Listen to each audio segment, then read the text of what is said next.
In today's episode, we are going to understand how the heaven has scheduled the birth of the Messiah, particularly through the sanctuary. How the heaven installed the temple for the birth of the Messiah. So stay tuned.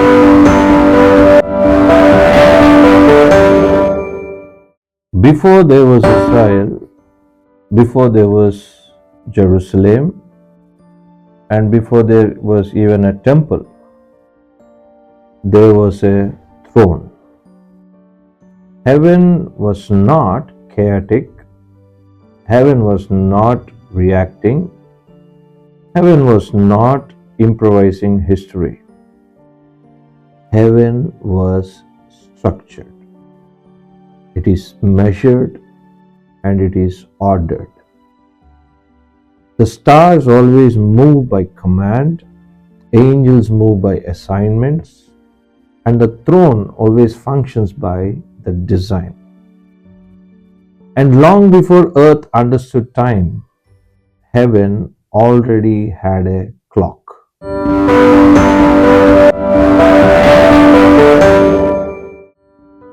There is a mountain in the wilderness, and we all know its name is Sinai.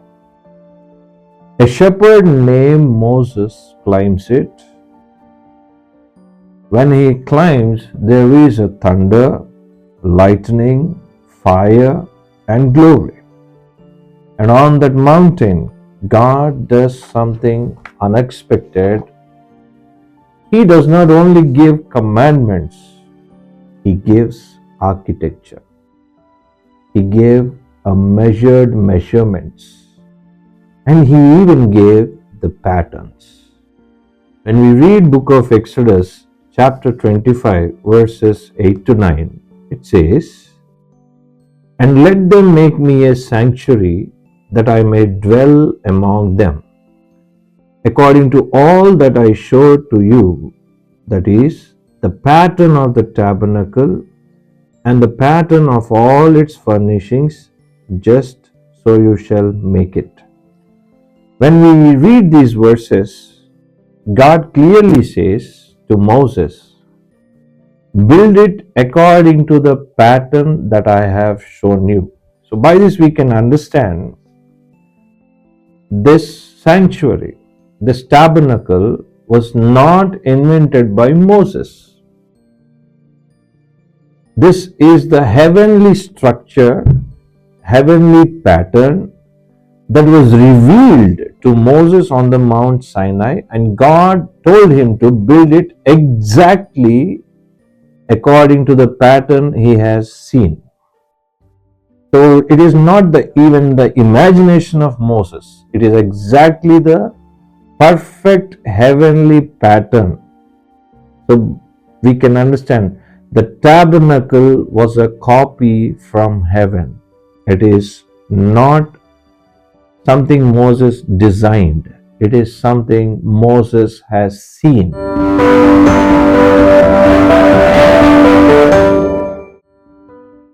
So we have seen, it is something Moses has seen on the Mount Sinai. So as he saw it, the same temple has risen up in the wilderness. The wilderness tabernacle rises. And in the tabernacle, we all know there is an outer court, a holy place, and the most holy place.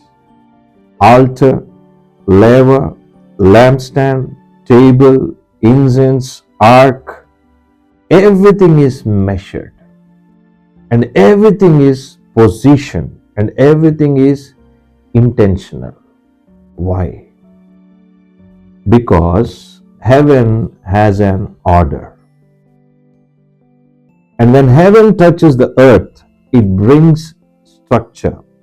But listen carefully that this was not only about space, it was about time.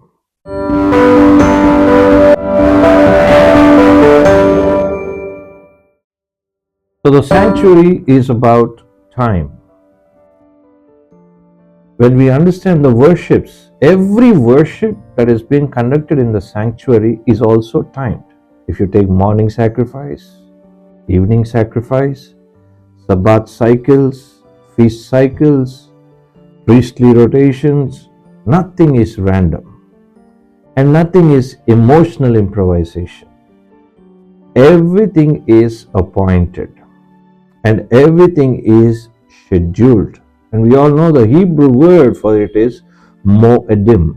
Moedim means the appointed times by God Himself into His calendar. So the divine appointments are already scheduled. And it was like, we can clearly understand the sanctuary is operating as a heaven's clock for the birth of the Messiah. So this was not Israel creating a religion. This was God installing a timing system. It is God who is installing this timing system. And remember, the tabernacle was a clock from heaven.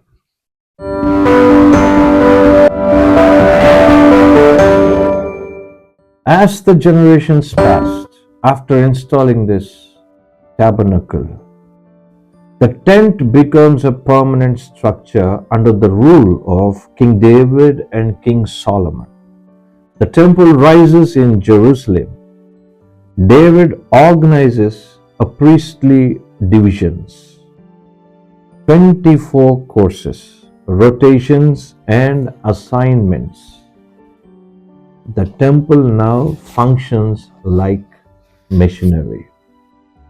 Daily rhythm, weekly rhythm, annual rhythm.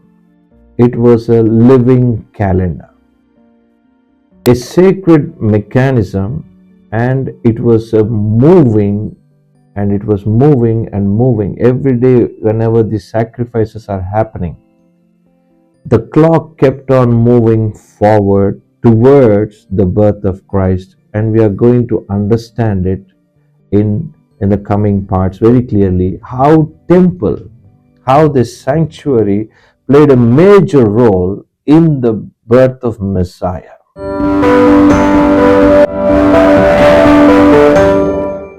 As these sacrifices, as these worship times were passing on, we know that every Passover lamb, every day of atonement, every trumpet blast, every priestly shift, everything kept on moving forward for the birth of the Messiah. The temple keeps it counting. Whenever these offerings were made, the temple keeps on counting. Not just days, not just feasts. It was counting the destiny. It was moving forward towards the Messiah.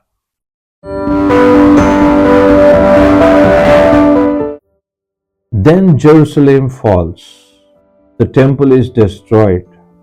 Israel is exiled. It appears the clock has stopped. But heaven's clock does not depend on buildings. In Babylon, there is a prophet, and his name is Daniel.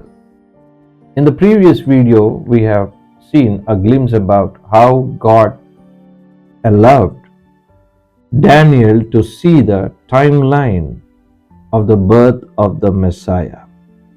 This Daniel was praying in Babylon, and while praying, he was reading Jeremiah. And while reading Jeremiah, he calculated the years. And when he calculated the years, he understood that the time for the Israel to be isolated has been over. So immediately he starts fasting and praying. And he repents, and when he starts interceding for his people, and suddenly the heaven starts responding to him.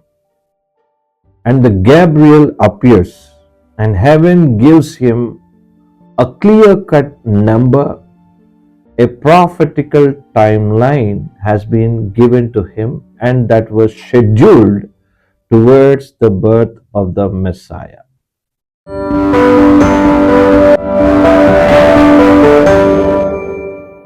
When we read the book of Daniel, chapter 9, verses 24 to 24 and 25, we can clearly understand that the heavens clock has been converted into the prophetic timeline, and the exact timing was given to Daniel. So it states like this, book of Daniel, chapter 9, verses 24.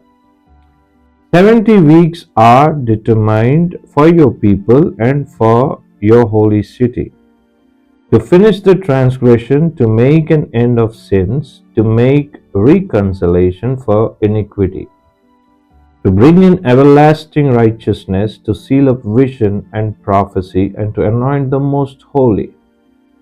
Know therefore and understand that from the going forth of the command to restore and build Jerusalem until Messiah the Prince, there shall be 7 weeks and 62 weeks. The street shall be built again, and the wall even in the troublesome times. Here it clearly starts with the word 70 weeks. The prophetical 70 weeks, the prophetical timeline has been clearly determined. This is not a poetry, not even a vague symbolism. It is a cleared, measured decree.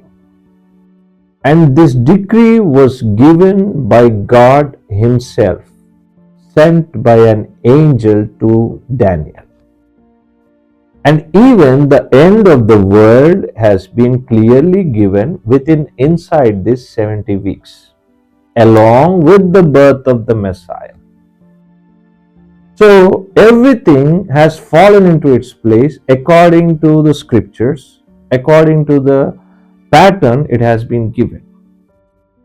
So now we can clearly see it is a measured decree and a divine countdown. It is a divine countdown. The temple clock is now translated into prophetical mathematics. Heaven moves from pattern to precision now. It gives a clear precision.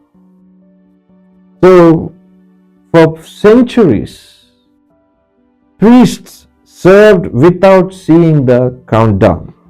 Lambs were slain while heaven was moving towards one final lamb. Feasts were celebrated while prophecy was advancing. The temple was never just a ritual one. It was a rehearsal. It was prophecy in motion. And Daniel is told, Messiah will not appear randomly. He will arrive on schedule. Heaven appoints, heaven determines, and heaven decrees. So through all these things, we can clearly understand the heavenly pattern, the sanctuary, is installed as a timely clock for the birth of the Messiah. And the same temple, same sanctuary is going to act in a very powerful way for the coming of the Messiah. So we can clearly understand in this part 3 how the heaven scheduled the birth of Messiah. We can clearly see that the Sinai gave the pattern, Jerusalem gave the clock, Babylon received the timeline, but inside those 70 weeks is something deeper, something legal, something covenantal, and something judicial is there. And that belongs to our next part 3b, where you can watch very clearly and understand The birth of Messiah is not random. It is a clear-cut, appointed, and a divinely ordered system worked behind his birth. And in this series, we are going to reveal the exact date of birth of Christ Jesus on earth. So don't miss this series. And lastly, you need to understand that the temple was not just alone a place of sacrifice. It was a clock counting down to words and operates only for Messiah. God bless you all. Shalom.